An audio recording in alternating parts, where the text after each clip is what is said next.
Nobel पुरस्कृत हरमन हेस ने आज से 100 साल पहले एक छोटा सा उपन्यास सिद्धार्थ लिखा था। कलेवर में भले ही यह छोटा है मगर इसके निहितार्थ गूढ़ और बड़े हैं। यही कारण है कि एक समय एक पूरी पीढ़ी को इसने प्रभावित किया। यह आज भी राह दिखाने में सक्षम है। नोबेल पुरस्कृत हरमन हेस ने बहुत कहानियां stories of 5 decades, the fairy tales of Hermann Hesse और उपन्यास Demian, Siddhartha, steppenwolf, Narcissus and Goldmund, the glass bead game अथवा मैजिस्टर लुडी लिखे।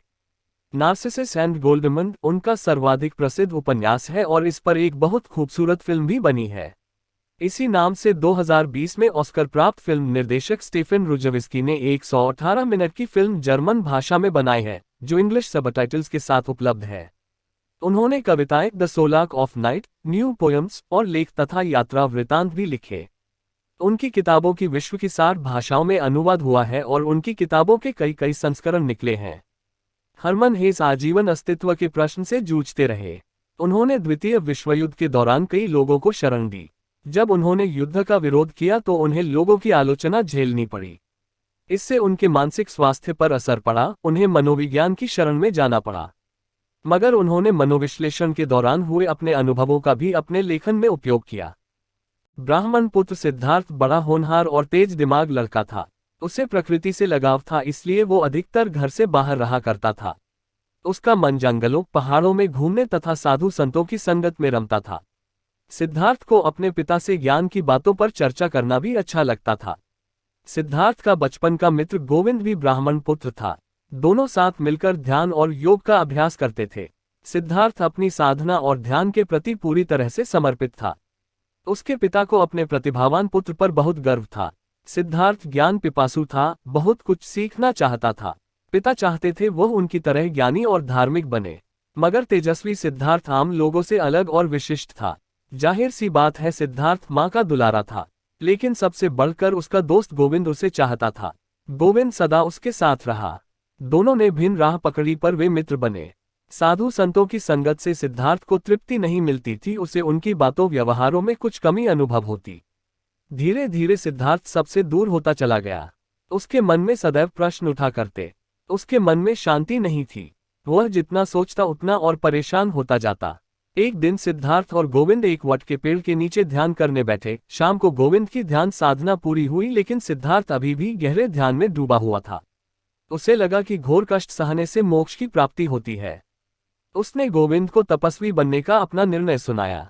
सिद्धार्थ ने पिता को भी ये बताया। उसे विश्वास था कि पिता इस बात सहर्ष राजी हो जाएंगे, पर उसके पिता ने बहुत समय तक कोई उत्तर नहीं दिया। उन्हें विश्वास था कि पुत्र उनके बताए मार्ग पर चलेगा और उनका यश फैलाएगा। जब उन्होंने देखा रात भर एक स्थान पर स्थिर खड़ा सिद्धार्थ अपने निश्चय पर अटल है, तो उन्होंने उसकी बात मान ली, पर वे प्रसन्न न थे। मां से मिलने के बाद सिद्धार्थ ने घर छोड़ दिया। गोविंद भी उसके साथ चला। सिद्धार्थ और गोविंद को तपस्वियों की एक टोली मिली, जिनकी संगत में रहते हुए उन्हें कठोर जीवन की आदत पड़ गई। सिद्धार्थ लोगों को काम पर जाते देखता तो सोचता, एक आम जिंदगी जीने में भला क्या सुख है। कहीं ये लोग खुश रहने का नाटक तो नहीं कर रहे। उसका मन अब भी शांत न था। सिद्धार्थ ने दर्द, भूख और प्यास सहना सीख लिया। सिद्धार्थ और गोविंद बहुत सारी बातों पर चर्चा करते थे। सिद्धार्थ के मन में को तपस्वियों के साथ रहने, कठोर तपस्या के बाद भी मोक्ष की आशा नहीं दिख रही थी। मगर गोविंद काफी संतुष्ट लगता था। करीब 3 साल के बाद एक दिन उस इलाके में गौतम बुद्ध आए। बुद्ध संसार के हर सुख दुख से ऊपर उठ चुके थे। उन्होंने अनुभव से ज्ञान की प्राप्ति किया था और वे इस ज्ञान को संसार में वितरित करने के लिए अपने शिष्यों के साथ घूम रहे थे। उनके चेहरे पर अद्भुत शांति थी। उनकी शरण में आने वाला मनुष्य धन्य हो जाते थे।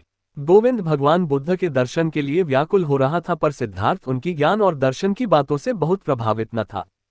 फिर भी वह गोविंद के साथ बुद्ध से मिलने जाता है।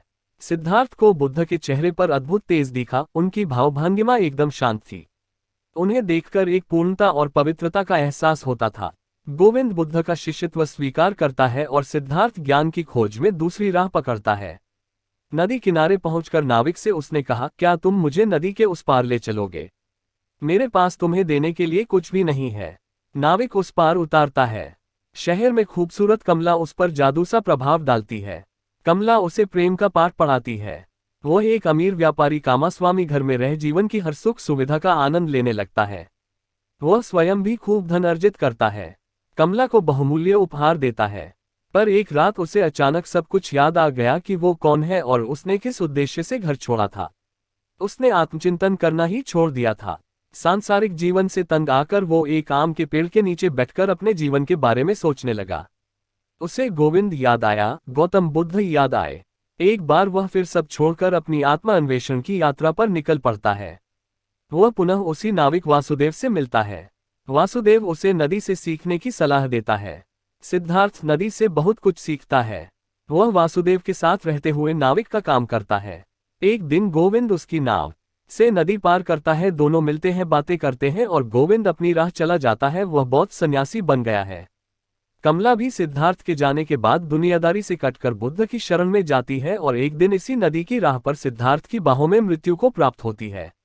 वह 11 साल का अपना पुत्र सिद्धार्थ का भी तथा उसका नाम भी सिद्धार्थ है, उसके पास छोड़ जाती है। सिद्धार्थ पुत्र मोह में पड़ता है मगर उसका पुत्र उसी की तरह जिद्दी है और किसी की नहीं सुनता है। ये पुत्र भी एक दिन चला जाता है। एक बार सिद्धार्थ आत्महत्या का प्रयास करता है, तभी उसकी अंतरात्मा से ओम ध्वनि आती है और उसे अपनी मूर्खता का पता चलता है। आयु वृद्धि होने पर भी उसका हृदय निर्मल था। वह अपने समस्त अनुभव वासुदेव के साथ साझा करता है। वासुदेव उसकी बात ध्यान से सुनता है तथा उसे नदी को सुनने और उससे सीखने के लिए कहता है। वासुदेव स्वयं भी यही करता है। एक दिन अचानक सिद्धार्थ को अपने जीवन का लक्ष्य मिल जाता है। उसे पता चलता है कि परमात्मा के साथ अपनी आत्मा को एकाकार करना ही उसका जीवन लक्ष्य है। जब सारा संसार उसका अपना था तो फिर दुख कैसा। सिद्धार्थ को सब करीबी और अपने लोगों का चेहरा नदी में दिखता है। उसे अपना चेहरा भी नदी के स्वच्छ जल में दिखता है, पर तत्काल ये आकृतियां नदी के जल में मिलकर विलीन हो जाती हैं। इसके साथ ही नदी की आवाज में एक मिठास और खुशी झलक रही थी और उसके अंतःकरण से एक साफ ध्वनि ओम उभरी। सिद्धार्थ ने अपने जीवन का लक्ष्य पा लिया था। उसने नदी की तरह सब कुछ अपने अंदर प्रवाहित होने दिया। नदी कभी रुकती नहीं, कठिनाइयों से संघर्ष करती हुई आगे बढ़ती रहती है। जब गोविंद सिद्धार्थ से मिला था तो उसने सिद्धार्थ से ज्ञान प्राप्ति का उपाय पूछा था, मगर सिद्धार्थ ने इस विषय में उसे कुछ नहीं बताया, क्योंकि सिद्धार्थ ने समझा था कि किसी को शिक्षा दी जा सकती है पर किसी मनुष्य को ज्ञान नहीं दिया जा सकता है। ज्ञान का अन्वेषण स्वयं करना पड़ता है। उसे यह बोध भी हुआ था कि ज्ञान का द्वारा अंतर से खुलता है, बाहर से उसे नहीं खोला जा सकता है। हरमन हेस का यह उपन्यास सिद्धार्थ मनुष्य को 100 साल बाद भी मनुष्यता की राह सुझाने की क्षमता रखता है। यही इस उपन्यास की शक्ति है।